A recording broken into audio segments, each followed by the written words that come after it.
Ross. I'm the Yolo County Board of Supervisor who represents this area.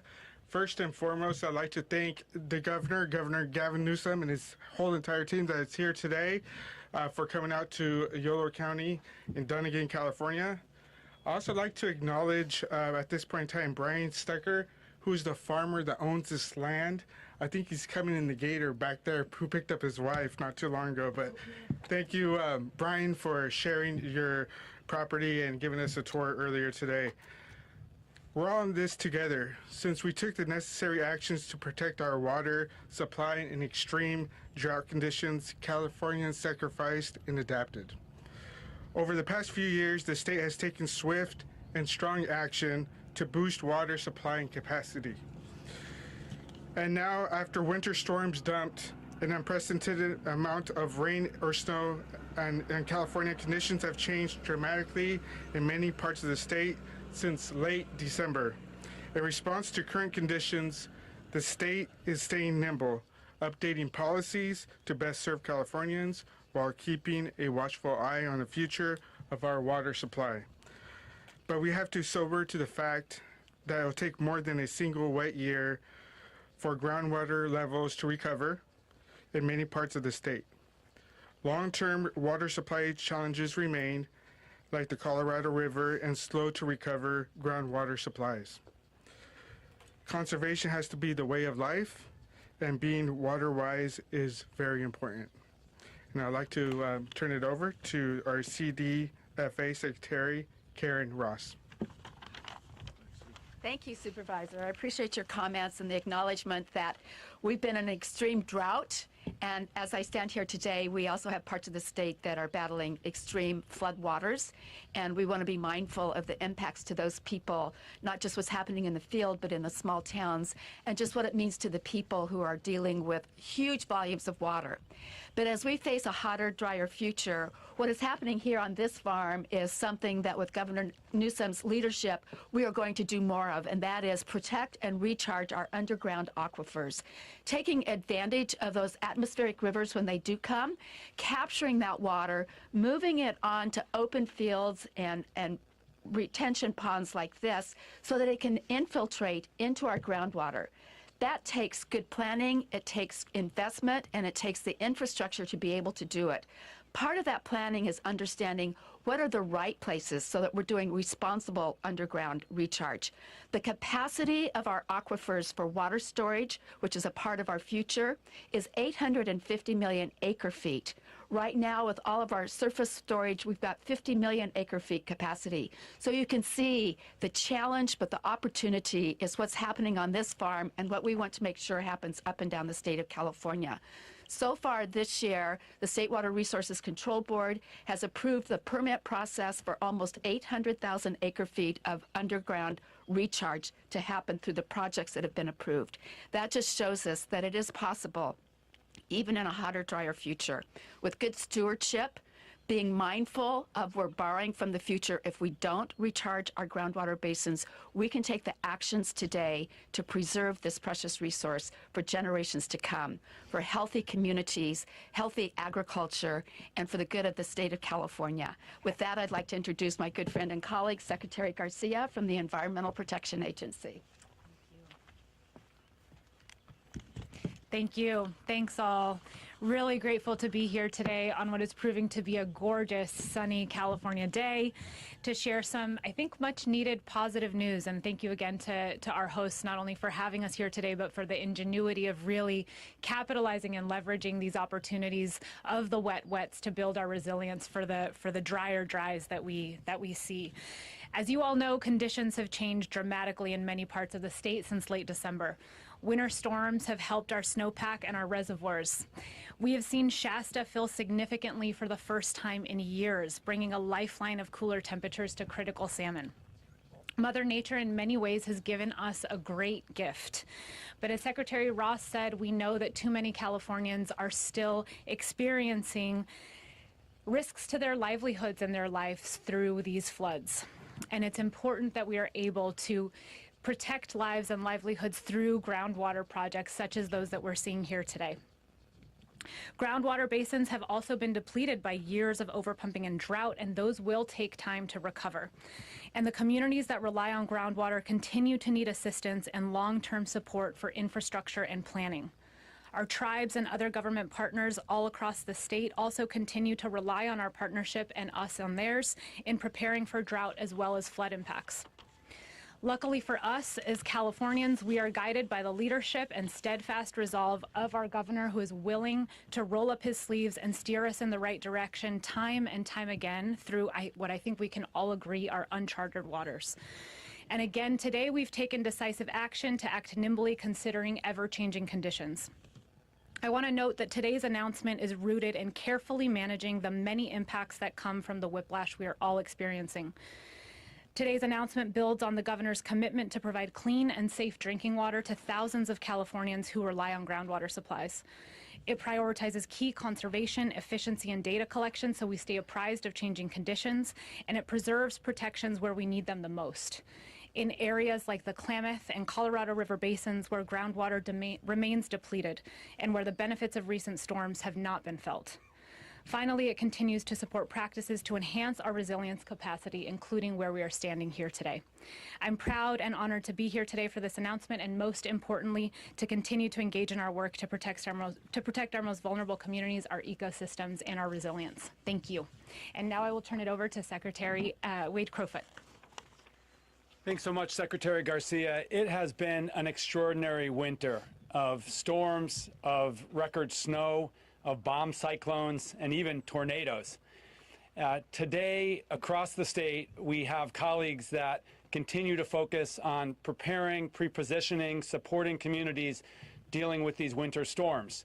And we are not out of the woods. We have another storm coming most likely next week, and an above average probability of continued storms, at least for the next few weeks.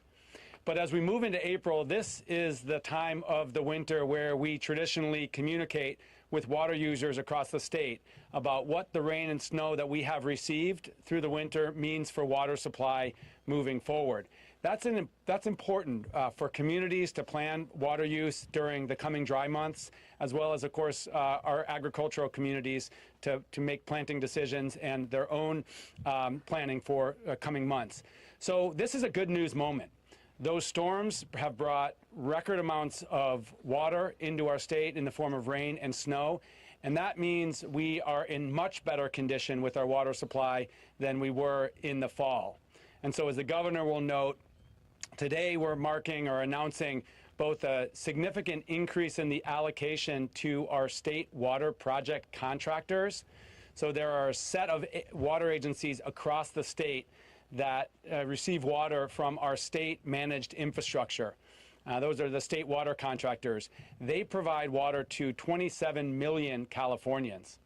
And so our partner, our agency, Department of Water Resources, today will announce an increase in the allocation from 35% to 75% allocation, which means more water supply for communities across the state. In the Bay Area, in Southern California, the Central Coast, and the Central Valley.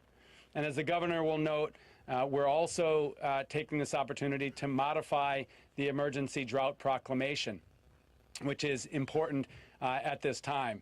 It's important to note that while our water supply situation has improved significantly, parts of the state continue to experience water shortage, from the northern border and the Klamath Basin to those communities that rely on Colorado River water. So there are parts of the state that still are experiencing water shortages. We also know that communities across the state continue to suffer the impacts of a multi-year drought, including major depletion of groundwater. There are still communities today that we are providing emergency water to based on this multi-year drought. So for this reason, we're talking about modifying the emergency proclamation versus totally removing it. But to share more, I am excited to have with us, of course, Governor Newsom. Governor Newsom. All right. Thanks, Thanks, Wade. And thanks, everybody. And Brian, thank you and your family for the opportunity, the privilege of being able to see firsthand some of your passion in action and your ingenuity and your entrepreneurial spirit and your stewardship of this remarkable property and the region that we call home. Look, I'm honored to be here because we've been waiting for this moment for some time to ask the rhetorical question and answer it. Are we out of the drought? Is the drought over in the state of California? And while I want to affirm your instinct that it should be, it feels like it is and continues to be complicated. And I know that's disappointing for some because it would be nice to have a governor say the drought is over. But unfortunately, the complication requires nuance. And today we're advancing a more nuanced advancement of some of our executive orders, 81 provisions that have been laid out since April of 2021, in substantially reducing those number of provisions on the basis of what has occurred over the course of the last number of months. I will remind you, we came out of the 3 driest years in recorded history. In the last 3 weeks, we've experienced still debating whether 1862 eclipsed the last 3 weeks in terms of this being the wettest 3-week period in California history. So when we talk about weather whiplash, we talk about extremes. No denying that reality for those that have lived through that reality here in the state of California. So it is incumbent upon us to recognize that and to recognize that the conditions have radically changed throughout the state, but not enough in places like Klamath and around the Colorado River Basin to call for the end of the drought in California. In every other part of the state, substantial improvements with one major exception, and it's what brings us out here today, and that's the issue of groundwater. And that's why it's incumbent upon us to continue to maintain our vigilance and maintain some provisions of the executive order to allow for fast tracking of groundwater replenishment projects, stormwater capture, and recycling programs here in the state of California. So from 81 provisions down to 33. The reduction in provisions include the following. We're eliminating that 15% voluntary requirement or voluntary conservation target. We are eliminating the mandate of mandates, what was referred to as level 2 drought application of the 450 or so water agencies in the state of California to advance their own localized mandates as it relates to water conservation. So those 2 provisions pursuant to the executive order that I'll be signing today will no longer be in effect. I'll remind you in December, and I want to thank the people of the state of California, we hit 17.1% water conservation in December. That 15% voluntary request came out well over a year ago. It was stubborn for a while, and then people finally picked it up. But as Wade said, as Secretary Crowfoot said, we need to, and the supervisor made this point as well, be mindful that we've got to conserve as a way of life. And as a consequence of that, we're not going to pull away from some of our wasteful practices and try to mitigate and reduce those wasteful practices. So we're going to maintain provisions as it relates to ornamental irrigation and folks out there, washing down their driveways. For the moment, we want to keep those provisions in place. We want to keep those provisions on groundwater and fast-tracking permits in place. We want to maintain a recognition of, again, what's happening north and south in the Colorado and the Klamath Basin. At the same time, we want to eliminate the stress and anxiety around meeting those voluntary mandates, but again, encouraging people to maintain their vigilance. Wildfires end, that doesn't end a state of emergency. So we're going to maintain the drought components as we address the consequences of 3 years of major drought. And that's foundational, again, in the executive order that we're advancing here today. I should note, and I'll repeat for those that are not familiar, that this state has put an unprecedented amount of resource into improving in modernizing our conveyance, our diversion infrastructure, investments in groundwater replenishment, and strategies around stormwater capture. I can't make up for the last 40, 50 years, but I can demonstrably say that $8.6 billion that we've approved in the last few years, we're putting those dollars to work. We're fast-tracking the time to these projects and the permitting in these projects. Just on March 10th, I advanced another executive order to take advantage of some of these more extreme weather patterns coming in, the 12th atmospheric river that we just experienced a few days ago. And we're doing everything we can to continue on those long-term projects, including sites nearby, including projects that were set forth in the 2014 bond, Proposition 1, 2.77 million acre feet as components of those 7 storage projects, above ground and below ground. But again, emphasis now on a deeper understanding and appreciation and respect for Mother Nature and her storage capacity. It's not just what you see, it's what you don't see that foundationally is the treasure trove in terms of California water and water policy. And that's a very focused effort now, working with folks like Brian and his family and his teams to incentivize these kinds of projects you see around us all throughout the state of California. At the same time, restoring some of our natural systems and wetlands and creating flood protection that is more historically traditional than some of these levees, of which, of course, will invest more resources in protecting communities and farms and the like as it relates to levee protection as well. So $8.6 billion, 142 specific actions, an updated plan with numeric goals on stormwater capture as it relates to recycling and groundwater replenishment, 800,000 acre feet, 500,000 acre feet, 250,000 acre feet, and a time frame that does justice to the frustration many of us have in the state to getting things done. And again, that comes back to why I'm here. We're not eliminating that fast track authority. I want to keep the momentum. I want to move these projects.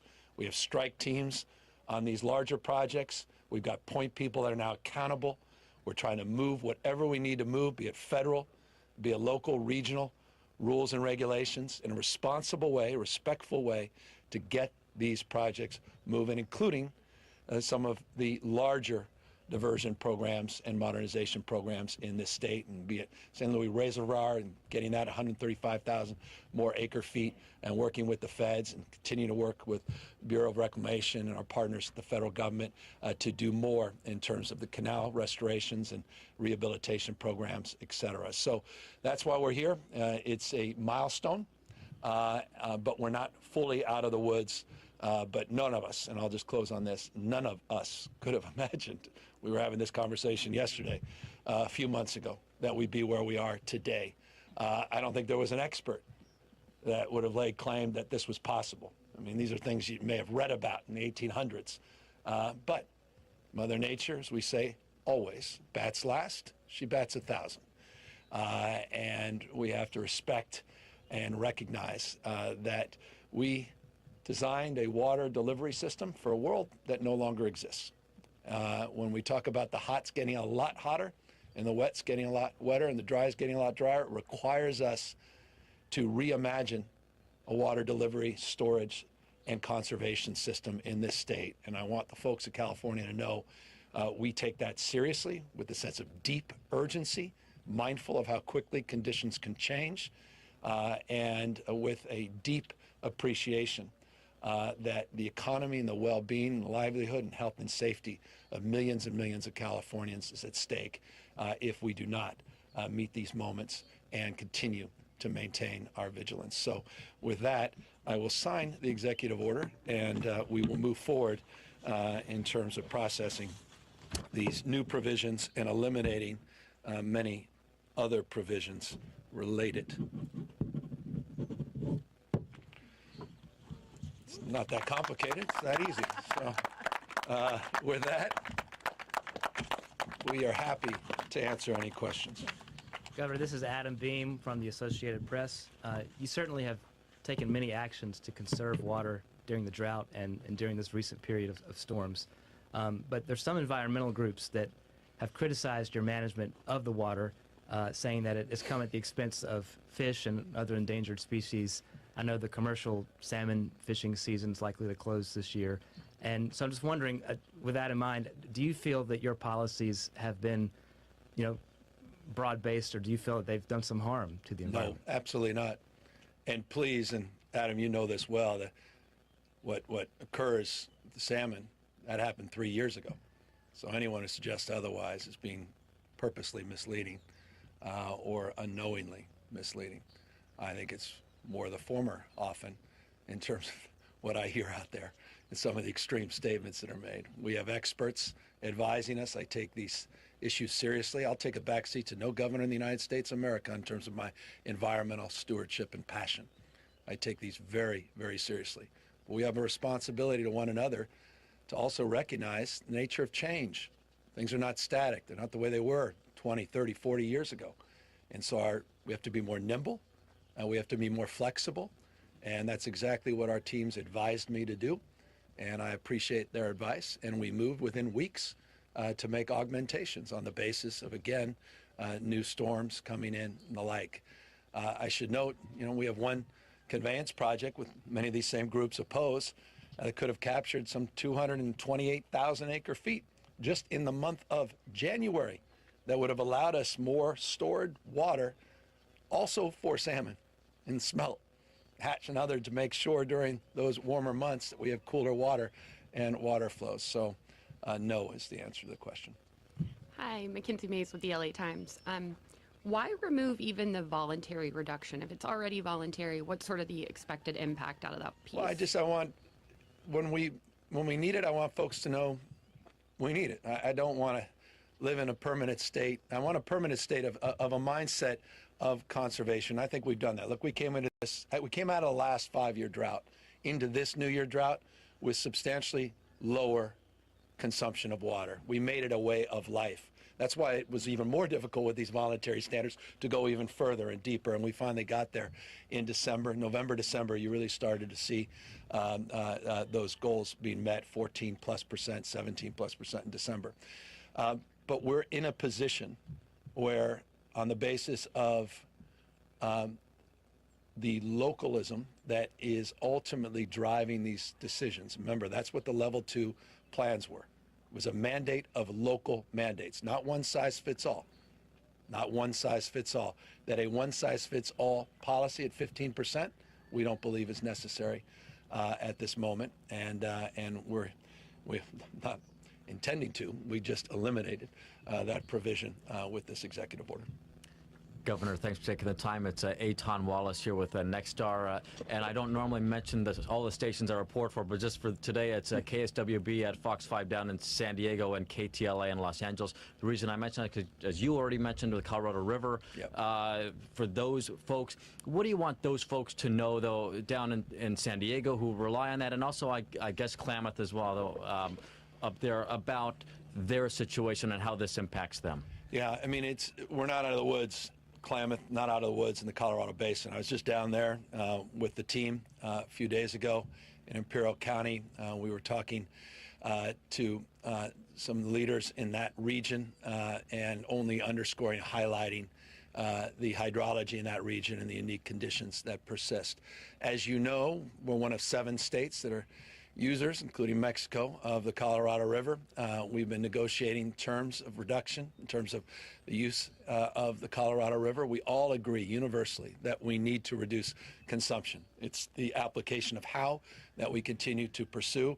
I've had some very good conversations with the governor of Arizona, who's actively engaged. We're working through some of our unique perspectives in relationship to the other states, and we're looking forward to making progress. I will say this, I feel very confident in our ability to meet the expectations of all of those states and meet the expectations of the Biden administration, who's also been instrumental in helping lead us and coordinate those efforts. As it relates to Klamath, I mean, talk about some of the wettest parts of the country. I never thought in my lifetime I'd see conditions up there. We were just up, a few months ago.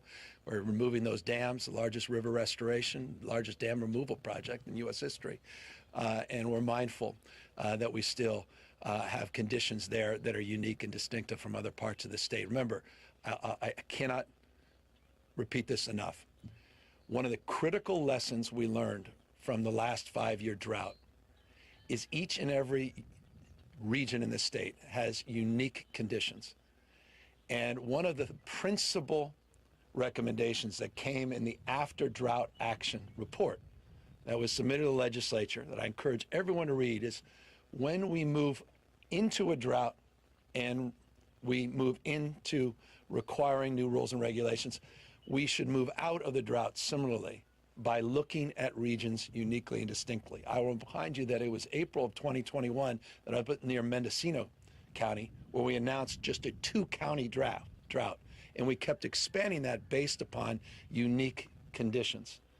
And what we've seen, because of just the extraordinary amount, trillions and trillions of gallons of water throughout the state, is the vast majority of the state is no longer in those drought conditions, but few regions still persist and remain. Hi, Governor. Daniela Pardo with Spectrum News. You mentioned new levy investments that you're proposing. Are there other specific things that the state is doing to support communities throughout California do what's being done here? Well, we can specifically have that answered by my experts, but we're putting big, look, that $8.6 billion includes resources across the spectrum for these kinds of projects. I put another $327 million for flood protection in the January budget and request that support of the legislature, additional resources. As you know, we have criteria of consideration that is become a criteria of concern for low-income communities in this state with levies, that there's a local match. You've got the folks in the feds at the federal level, the Corps of Engineers, that is responsible for a lot of levies, but they have a local match. And a lot of communities can't afford the local match. Last year, as you may know, the state committed itself now near Monterey County to help support that local match. And so we're looking at strategies in that space to offset those burdens and those considerations. Beyond that, we are, I can't tell you how many projects I've personally been to in terms of some of these levee improvement projects, billions of dollars across, again, a spectrum of supports that include levees and then efforts around groundwater replenishment and stormwater capture. And maybe you could talk a little bit more about some of the more novel projects as of late. Well, I would just start by saying, since 2019, when we've been in the grips of this drought and flood was very distant from everyone's mind, our governor, our legislature continue to make those flood investments, over $1 billion, that drew down almost $3 billion of federal funding. So the good news has been that continued investment in flood safety. Now, we've also been focused on building out more natural infrastructure to protect communities from floods and these multi-benefit floodplains. So for those who live in Sacramento, when you drive over the causeway toward Davis in the Bay Area, you're going over an amazing natural floodplain and natural infrastructure to protect downriver communities from flooding. So there are hundreds of millions of dollars into those projects as well. And then as it relates to groundwater recharge, we know that fields and landscapes are passively being recharging as the rains have flowed into California or come down. But we also know that managed recharge projects to actually concentrate waters and floodwaters to soils that can quickly percolate into groundwater basins is a critical, important part of our infrastructure future. And our Department of Water Resources has funded dozens of projects in the last 2 years alone with hundreds of millions of dollars of the funding that the governor referenced. So these are projects like the ones that you're looking at here today across our state focused on expanding groundwater recharge. Hello, Ashley Zavala with KCRA3. Governor, I know your administration is bracing for challenging river conditions this spring and summer, potentially also historic snow melt. How is your administration preparing for that aspect of all of this? We're mapping all that out. I mean, we have a snowpack last week, 227% of normal, basically 2 years of snowpack now in the Sierras, which is just extraordinary. And we're very mindful. I without getting personal, I got a good friend of mine in Colorado send me a bunch of videos of a similar circumstance they had about a decade and a half ago, or maybe it was 2 decades ago, of videos just reminding me of what could occur if you get some warm weather or warm water, meaning rain, during the spring with these with this snowpack. And so we're very mindful of that. And that's why we're eager to maintain the provisions in these executive orders that allow us to continue to move forward aggressively, continue to protect these critical areas, and to focus again on a socioeconomic frame, which is just highlighted and underscored by what's happened on the Central Coast and the Central Valley, and and the challenges we're experiencing. We have our whole team out there right now, Office of Emergency Service everywhere else in Tulare Lake Basin, trying to address those critical issues. So deeply mindful, and we'll be very aggressive in terms of being focused on pre-positioning of assets and making sure that we're communicating to the public those risks in real time. I know you didn't want to do a one-size-fits-all approach to this drought situation. The only, I guess, one-size-fits-all portion was the decorative grass watering for institutions and businesses. I mean, and I know no one's probably clamoring to do that right now, but is there a sense of when that portion of all of this would be lifted? Yeah, I mean, we're not ideological about it. It just, what I appreciate is a recognition in these big industrial office parks that why are we doing that when we're asking people to conserve water? By the way, 600,000 acre feet was conserved through those voluntary requests. It just doesn't make sense in an environment that is radically changing. I mean, we deal with this mega drought, 1,200-year mega drought in the western United States. And this is not atypical. You have these extreme years. Remember, last decade, we've had 2 of the wettest years in modern history. So we're likely to go right back into the old ways, and I just think it'd be a mistake to too quickly pull the trigger on that when people are starting to absorb an appreciation, understanding that may not be the highest and best use of water. Hi, Governor. Laura Cordy with Politico here. We hear often criticisms about being in a constant state of emergency. Why pursue these measures through executive orders instead of working with the legislature? Well, we're trying to balance we do that all the time. I mean, there are provisions pursuant to extreme droughts and require immediacy in terms of movement and momentum. And these provisions are well established and foundational with states large and small across the country. As it relates to moving quickly, as it relates to storms, the capacity to do that legislatively does not present itself.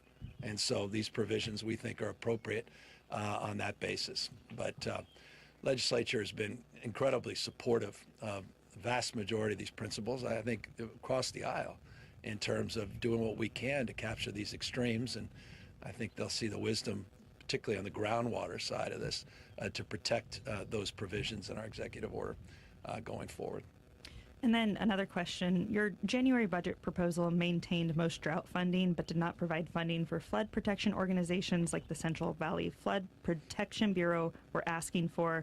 Are we going to see changes in the May revise to that? Yeah, we're assessing everything in the May revise, including our economic outlook, which is not necessarily going in the right direction. Preview. So we're going to do what we can, but I appreciate the foundational point you made, that we protected and preserved the vast majority of that funding, and that's important to note. And that's suggestive of what you may see in the May revise, continuing to maintain that vigilance. And obviously, on the basis of what's occurred in the last few months, augmentations in terms of the resource allocation and strategies that we'll be working with the legislature on. Morning, Governor. Rachel Wolf, CBS 13, Sacramento, KOVR. And I've been told to say I'm the last question. You don't have to, but I appreciate that. Just so you know. Okay, so we are talking about an easing of the voluntary restrictions. Yep. Is there going to be an easing in terms of a push to meter private wells in the state of California? Well, that's... I'll ask my Sigma experts here that can talk more about that. Karen, you want to talk about Sigma, or you want to talk a little bit more about that?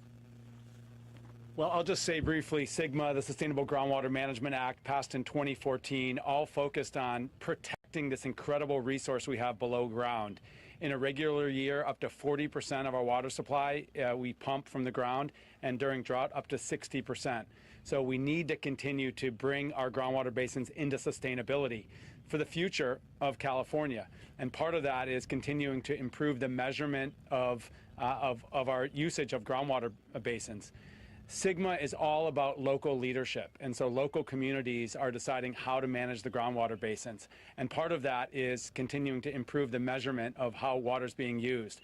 Our Department of Water Resources over the last couple of years has provided hundreds of millions of dollars to those local groundwater management agencies to continue their improved measurement, but also management of groundwater. So from our perspective, that needs to continue. Given what's happened with the Consumnes River, with the amount of water and the potential snowmelt, Governor, is there any return to a discussion of a reservoir or dam upstream above the Wilton area? About the details around Wilton, what's your understanding? Yeah, I would just say that we continue, as the governor mentioned, we have such diverse conditions across our state. And so of that $8.4 billion, the vast majority of that is being funneled into local water agencies with local plans. And so coming out of this winter, I think we'll be working to assess, how those local plans change, if those local strategies change. And then as proposals come forward, I think we will very much want to assess them toward understanding how they can improve flood safety and also water supply. Thank you. Look, the magnitude of what we've all experienced requires us to quickly assess and reassess and reimagine our entire water storage and delivery and conveyance system. None of us are naive, and so none of this is static. That's obviously consistent with some of these executive orders and some of the actions we've taken. The old days of being able to reflect on an annual basis and having predictability in seasons, those days, at least seemingly, are gone. And so this is a new era, a new day, and today also marks a new era, a new day in California as it relates to these executive provisions that went into place in April of 2021. I want to again thank the people of the state of California for a job well done in their conservation efforts, their willingness to make conserving water a way of life. I really appreciate the incredible work that's being done in places like this property that we're on here today and all across the state in terms of novel strategies, as well as our long-term commitments to create new water in terms of our desalinization, brackish, not to sea, and other strategies on stormwater capture and recycling, which are foundational also to our efforts in California. So with that, answer the question, are we out of a drought? Mostly, but not completely. Thank you all very, very much for being here.